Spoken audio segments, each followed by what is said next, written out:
And thank you. I'd like to thank our witnesses today, not just for being here today, but for what you're doing in the middle of a huge crisis. We all empathize. Mr. Milman, I'd like to start with you. You know, in 2011, the U.S.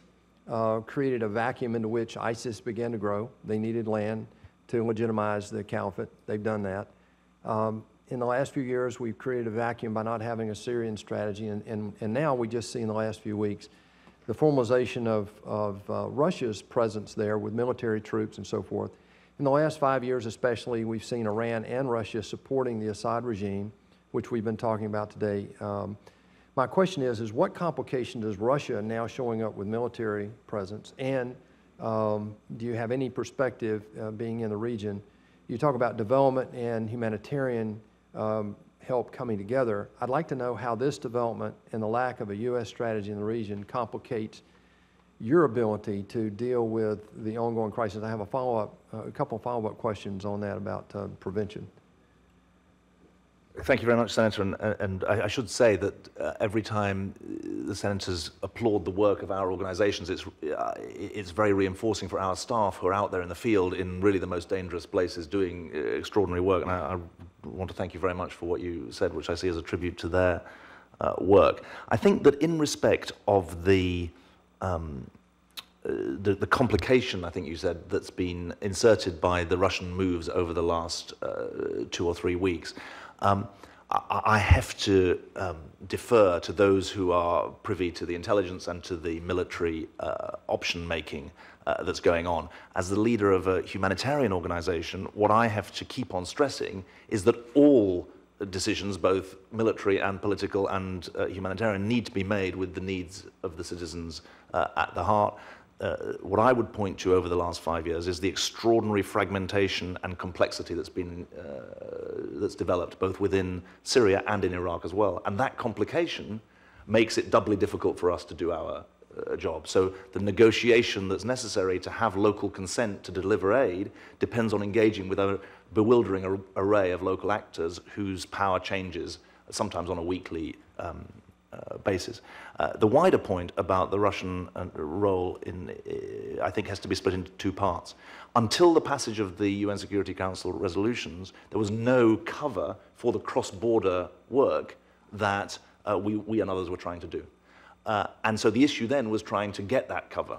Since the passage of the resolutions, however, we haven't actually been able to do more work. We found our situation constrained in part by the position on the battlefield, but also by the lack of official backing from those who supported the resolution. And I think that's why the emphasis that Nancy has put on turning those words in that resolution into action, notwithstanding the history that the chairman referred to, remains very, very important, because a Security Council resolution is only as strong as the nation states who back it and their willingness to see it through. You know, yesterday, and I want to move this question now to Assad and Putin's relationship with Assad. You know, yesterday he made a comment, and I quote, "Refugees undoubtedly need our compassion and support, but the only way to solve the problem is to restore statehood where it has been destroyed, to strengthen the government institutions where they still exist." My question, and I'll start with Dr. Gabbana, can we solve this problem as long as Assad is barrel bombing his own people, targeting open markets, targeting children? The question then before us is, can we solve this? There are 2 levels of this. One is obviously the temporary or the immediate crisis, and then the long-term solution. As you said, Mr. Milman, this is no longer a blip, it is a trend. If that trend is there, then going back to what Senator Cardin mentioned earlier, we've got to develop a different strategy. This is not just about feeding people for a few weeks. It's about education, it's about training.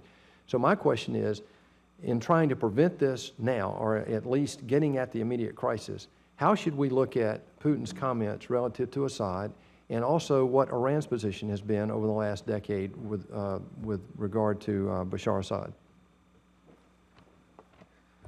Well, I can only answer this from the perspective of what I heard from refugees and not from a politician or a strategist. So I hope you'll take my answer in this context. I certainly think that if a negotiation takes place with Assad and has to be credible with a large number of people who have fled the country, there should be an immediate stop to the deliberate attack against civilians. Any process that does not control that from day one will be doomed and will not lead anywhere in terms of satisfying the population we've left this very violence. So I think now whether he's prepared to do that as a precondition for getting into peace negotiations, I don't know, to be honest, and I'm not anywhere close to these discussion.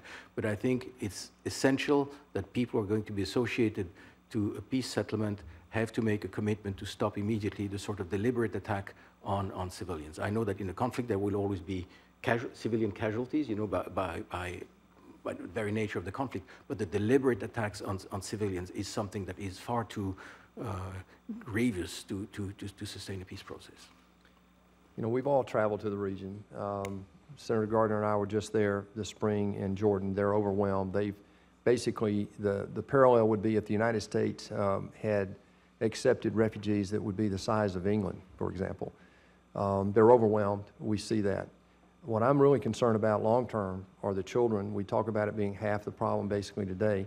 Ms. Lindborg, would you just speak to that and elaborate just a little bit more about what we can do in the immediate future and then what the long-term implications of that are? Because this looks like a breeding ground for dissent, and I totally understand that.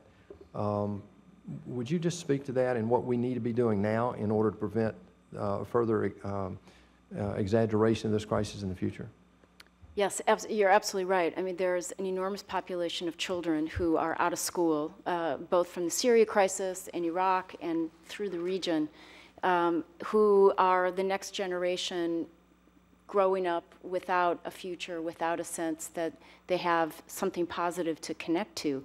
And so as we look regionally at this whole issue of how to counter violent extremism, while at the same time, we are not, as a global community, enabling these displaced kids to connect to education and something more positive in their lives, we are absolutely creating, as the activists in Iraq told me, you know, seven hotspots, seven time bombs. And so there was a very important effort launched 2 years ago called No Lost Generation, which was an effort to gather focus across the humanitarian and development community on education and on enabling there to be fuller support for kids.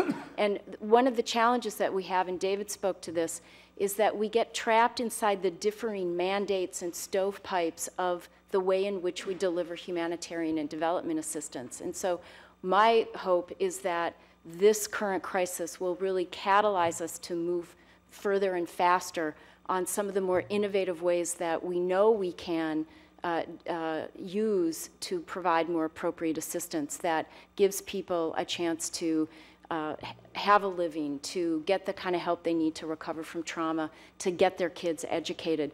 That is one of the most important things that would enable people to not leave the region because they have a sense that only by going to Europe will they, or the United States, will they have an opportunity for those basic ways of having a more dignified life.